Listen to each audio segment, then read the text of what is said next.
this week's episode, we find out if the Honda Ballade is a worthwhile choice for the daily drive. Bakkies from Isuzu and Nissan go under the spotlight.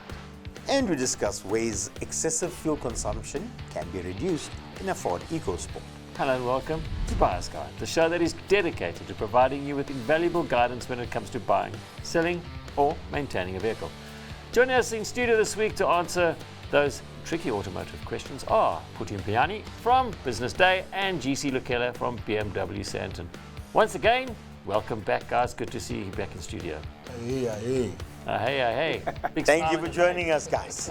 If you have a question for the team, you can send it to buyersguide@ignitiontv.co.za, or you can pop us a DM on Instagram @ignitiontv, and please give us as much information as possible, including a nice picture of yourself. All right, gentlemen, let's get into our first question, and it comes from Marcus, who is seeking advice on which SUV to purchase within a budget of 300,000 Rand. He plans to keep the car for 10 years and use it for day-to-day activities. The options include the Nissan Magnite Acenta 1-litre turbo, Suzuki Vitara Brezza, Kia Sonet, Honda CR-V, Chery Tiggo 4, and the Mahindra XUV W8 1.5 diesel. Which of these SUVs would offer the best value for money considering long-term ownership and daily use? Puti? Well, first, let's correct Marcus. These are not SUVs. These are crossovers. The CR-V, is that a crossover? That is a crossover. An SUV is a big thing, utilized for sports utility. Well, we know what they're talking about. It's a small SUV. Exactly. We're doing our part in Educating our viewers, yes. And for me, for a daily drive, I would look at the Magnite and the Kia Sonet. Those are pretty small little nimble things, you know? Mm-hmm. Yeah, but the Honda CR-V is bigger than all of these, eh? Way. So that there, Adam is right, is an SUV. No, it's still a crossover. But it's way bigger than all these. So if it was me, for a daily ride and weekend use and whatever, I'd definitely go for the CR-V. The CR-V? Yeah. So his budget of 300,000 Rand is going to get him a reasonable CR-V, GC? It's going to be older CR-V because they tend to hold value better because they're very popular. But like anything, it's older. It's like me, it's wiser. You say so. Here we go. I actually have two options. So the one is actually a friend of mine just bought one of these Kia Sonets. They're really cool, pretty little, smaller cars. Yeah. Especially in maroon. Yeah, they're nice. They're very nice cars. But the other is actually quite interesting. Thinking about the idea of long-term ownership is a friend of mine also is looking at a Chery Tiggo 4. And I was surprised to hear that the warranty is 1 million kilometers. Yeah, well, loads of T's and 10 C's. years. Loads of terms and conditions. Well, I've never heard of a car with 10 years and 1 million kilometers warranty. Remember, that's only on the engine. And there are stipulations. You need to be You need to have owned it yourself. You need to be from the original owner. Oh, but they'll be the original owner. Yeah. So they'll get covered for 10 years. Sure. Well, even if they don't comply with that, you still get a 5-year, 100,000, I think it's 150,000 warranty on that car. Yeah. So it's an option to have a look at. But in terms of really good reliability and things that are going to last, the Honda CR-V, I think, would be a great option. I like the Kia Sonet as well. Just the basic, I think it's a 1.6 Putty. Yes. I think you have one, don't you? Right? You have a CR-V. No, I'm talking about the Kia Sonet. I've had a number of Hondas, and I love Hondas, as we all know, because I see from my clients, very reliable, very spacious, well put together cars. It's the kind of car that you can buy and you can say, well, I'm going to keep this for 10 years. He's missed one. What's that? Toyota RAV4. Yeah, if you can get it 300,000, the problem is you're going to get an older one. You're going to get an older one. First generation, unicorn. You're going to get an older one, and with Toyotas, I don't care how old it is and how many kilometers on the clock. It's a Toyota. It's going to take it. It'll last him 15 years. Yeah. I think with the Kia Sonet and the Suzuki Brezza and even the Tiggo 4, you're going to get something that's maybe 2 or 3 years old. Yeah. With the Honda, you must probably be looking at something 5 years old. And the Brezza, you must probably also get something that's, 300,000 Rand. You can go and buy a Suzuki Fronx, brand new, out of the box, the GL, I think it's the GL version. Nice little car. And it's a lovely car with everything that you want. You're going to get warranty, you're going to get service plan, you're going to get Brand everything. spanking new. And There's you're one. going to get change. So I think you've listed a number of great cars, but I think the best one in here, go and look at this. Go to Suzuki, get yourself a Franks. Just go and buy one. Yeah. There we go. I'm going to move on now. So Nipo from Peter Marisburg is embarking on a journey to find his first car within his budget of approximately 250,000 Rand. He's seeking a reliable daily driver and weekend travel companion to visit family in Durban. Having worked in Honda's after-sales department, Nipo is considering a 2021 Honda Ballard 1.5 Comfort or a 2018-2019 Civic 1.8 Elegance. Despite concerns about front passenger airbag recalls, please recommend a vehicle. Well, we know the problem with the airbag recalls. It's not really Honda, it's all the Japanese manufacturers, actually worldwide, all the cars, because of a particular manufacturer. So I wouldn't even worry about that because those recalls would have been sorted out. Let's go to you, GC. What do you think? So Ballard, because it's clear they're not buying another brand. Honda is the car, and I think the Ballard, I think they get a slightly newer car, especially if they're going to be keeping it for a while, 5 to 10 years. That's a long time. So the newer they can get the car, the better. Civic will be bigger. There's always, I mean, on this show we always talk about jazz, right? Yes. Yes. But they're all the same family. I just think it's a question of packaging and how new you'd like the car to be. Maybe they need a little bit more space. They're going to have to go a little older. Yeah. Puri? Now, because it's Honda, and as we did say that it outlives the owners, I wouldn't go with the Ballard. You know, that looks too obvious for my liking. To Avis. It looks like a rental car. Okay, yeah, you're right. Yeah, rental cars companies rent Exactly, them. Yes. exactly. For a reason, they're no good cars. Exactly, and for the fact that the Civic 1.8 is a much more elegant looking car, much more of car than the Ballard, and because it's 2018-2019, it's fresh comparatively. This thing will live for 1,000 years. Yeah. So I'd rather go for the better looking car and bigger. So you'd rather I'd buy. go with the Civic 1.8 elegance. Yeah. I'm going to put him in a Suzuki Swift. I'm going to take him out of his Honda. 2022. Did you not see? Worked for Honda. Yeah. He knows what he's talking about. Yeah. No, that's fine. He's allowed to work for Honda. Did you not see the GM of the CEO of Mercedes-Benz, what he jumped into when he quit? So, taking him out of the Honda and putting him into a brand new Suzuki Swift. Brand spanking new. Did you not hear my comment about buying Avis? You're forgetting something. Because the they're Swift both is also Japanese an Avis cars. car. It's an option. I mean, it's No, not. it's not an option. Okay, It is sorry. an option. Puri says not an option. No. I'm with you, Puri. I would say you and what GC said as well, they're all the same sort of thing. The Civic, the Ballard, or the Jazz. They're all brilliant cars. You go and drive all of them, decide on which one you prefer, and buy that. Doesn't matter which one you buy. You're going to get a car that you're going to give to your grandchildren. But But you he guys are knows forgetting something. But I he never knows this said. already. He worked I for never Honda. said it's not brilliant cars. I said give him another option. We did. The Jazz. No. He threw in a Jazz. Quite right, let's give him another option. How about a Civic Type R? It's a Honda too. It's all about Hondas here. Oh boy. So there There you we go. We've made your mind up for you. One of those three that we've recommended.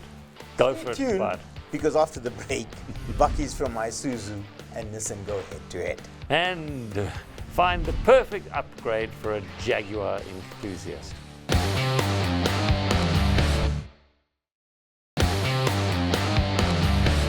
Welcome back to Buyer's Guide. Our next question comes from Jeffrey, who needs some guidance on choosing between the new Nissan Navara and the new Isuzu Bakkie.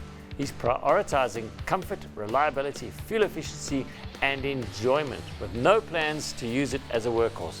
Weighing in on these aspects, what would be the best buy? Also, Jeffrey is curious about the power and fuel efficiency compared between the Everest and Sorento. So let's deal with the first one, Pudi. Would you buy a Isuzu or Navara? Well, if I was looking for comfort, reliability, fuel efficiency, and enjoyment with no plans to use it as a workhorse, it's a no-brainer. Navara. I'm with Pudi today. That is super comfortable. That 2.5 diesel engine is a good, strong engine. Not saying the Isuzu's bad, but the Navara is just a better package. Look, the Navara. And it looks The Navara actually created the luxury Bakkie market. The comfort, yeah. Yeah. The wolf in the sheep's clothing. There we go. Yes, yes. I remember when I had one on test, I actually was very impressed in terms of the comfort of that Bakkie. Yes. Very, very good. Isuzu's excellent Bakkie, but it's more of a, It's a workhorse. it's more utilitarian. That's It's a workhorse. It's a workhorse. Yes. So buy the Navara. So we're going to move on to his next side of the question.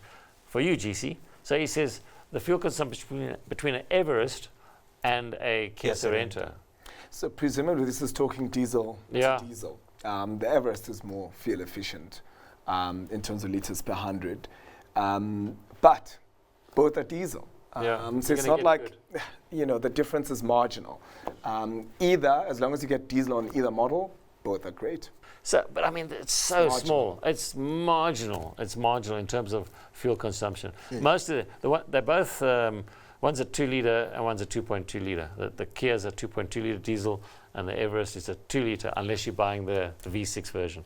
But they're all very competitive, around that sort of 8.5 to 10, 11 litres, Well, this depending how you drive it. and also depends on which style of car he likes. I mean, if you're just going to buy a car purely on fuel consumption, then go buy something else that runs at. Go buy something else that runs at 3 liters to 100 kilometers. Which is or the whatever. Suzuki, right? No. We often get this conversation about fuel consumption, which is better than the other. But, if you look at all the manufacturers and you take their direct competitors, BMW compared against Mercedes and Audi, they'll all be very similar. Very marginal. There's not much difference in it. Yes. And, they're all much of a muchness. Unless it's a VW. Then they jippoing there. Here we go back to Dieselgate once again. Leslie from Johannesburg dreams of owning a Jaguar, and she's considering upgrading to a recent model E-Pace D180 all-wheel drive, still under a motor plan. However, she's encountered concerns, particularly regarding battery issues and the ABS functionality in the E-Pace. With a limited monthly mileage of 400 kilometers and love for SUVs, Leslie wonders if the E-Pace is the right choice or if she should explore alternatives like the Haval. She has a budget of 600,000 Rand. Gentlemen, lovely budget. Yeah. Again, E-Pace is not an SUV. It is a premium crossover. Semantics. It's an SUV. It's an SUV. It's a car. Look, I think that we'll leave the technical Yeah. question to you guys. Yeah. But when it comes to the price, then 600,000 is not Jaguar money. Yeah. Jaguars command much more than that. Obviously, this is a second-hand Jaguar. Right. And the way, if you look at the Jaguar, that means you actually love what you call is non-mainstream brands. You don't want to be. It's a niche brand. It's a niche brand. And I think for that price, I looked, she could get a Honda HR-V, very nice car, a Kia Sportage, Nissan Qashqai, and a Mitsubishi Outlander. Have you seen those new ones? The new- Gorgeous, Very- gorgeous. But I think here we're looking for something that's premium. GC, 600,000 Rand. What about something like a BMW X1? Yeah. So Would you find something like that? Yeah, previous generation BMW X1, 2021, 2022 even, with like 20,000 Ks, a diesel, Yeah. fully kitted M Sport, good option.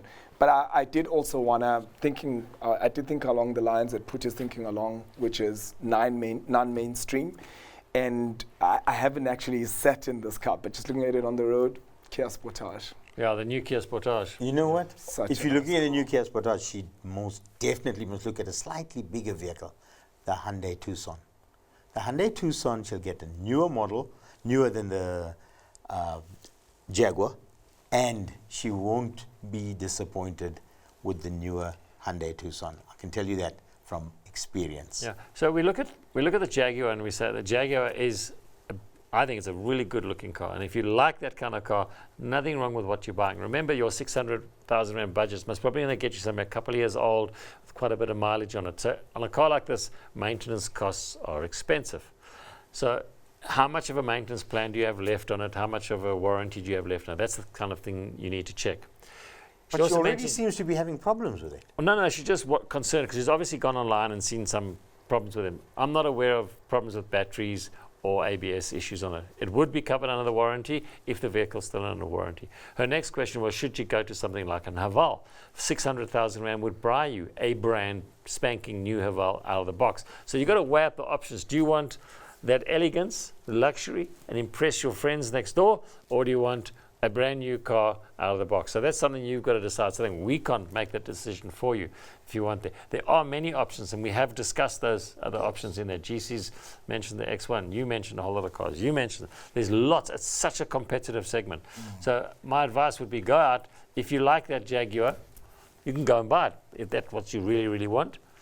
But you can also look at the other options that we've mentioned here. Go for a drive with them. See what you can get offered in that 600,000 Rand budget. Because it's a nice hefty budget and you buy brand new cars in there. There's lots of cars that you can buy in there, brand new. So if you've got any issues with it, you can take it in and say fix it.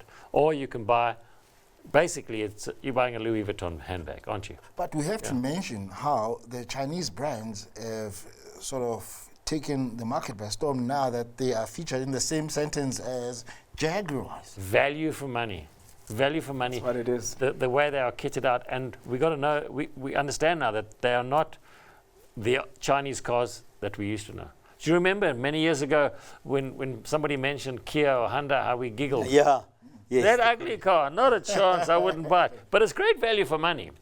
But they were ugly then. But the Chinese have come out with vehicles that are good looking, backed up, lots of dealers, and it's a really good option to have a look at. And one more Chinese option in that list would be the Cherry. Tiggo 8. Tiggo 8 is a phenomenal car. Which would allow her to carry 7 people Yes, yeah. in total. And it's probably got more bells and whistles on it than that of the and Jag. more legroom than the Jag, for that matter. Yeah, And but it's if you're pretty carrying 7 people, 2 people will be sitting with their knees around their ears. Exactly. Just remember that. With a cat on the back. Yes. Yeah. So there's lots of options anyway to look at, but you've had our advice. Use it, don't use it, whatever. Okay, we're going to be taking a short break. When we get back, we compare V8 powerhouses from Jeep and Mercedes. And we examine excessive fuel consumption in a Ford Ecosport.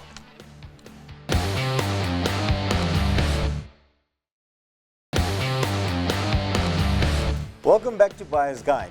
Lesedi has set his eyes on fulfilling a V8 dream. Go for it, man. Don't waste time. With the Jeep Grand Cherokee SRT and the Mercedes-Benz ML63 in mind. He's curious about the reliability of these models and which one comes out on top.